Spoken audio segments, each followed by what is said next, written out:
મકાન અમારું કેમ પાડી નાખે? અમારું ઝૂંપડું કેમ તમે પાડી નાખો? મકાન પાડી નાખો.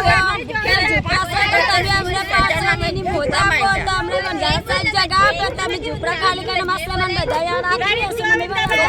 ઝૂંપડા છે ને સરગાવી નાખો તમે. અમારે નથી જોતું કઈ આટલા વર્ષ તો કાઢી નાખ્યા અમે અહીંયા ને હવે સેલે અમારું પાડે ઓલું તો કઈ પાડતા નથી તો દેખાવે નથી આવતું. પેલા બંગલા પાડી નાખો પછી અમારી ઝૂંપડપટ્ટી અમે ઉઠાવી લઈએ. અમે જવાનું ત્યારે છે. જો અમને જો 1000 જગ્યા દે તો અમે જવાનું ત્યારે પેલા પાડી નાખો. મોટા મોટા સરપંચના બંગલા બાંધે છે. આ બાજુ ગરીબ બધા છે, નાના છોકરા છે. અમે કી બાજુ જાવ સાહેબ? પેલા મકાન પાડી નાખો પછી અમે ઝૂંપડા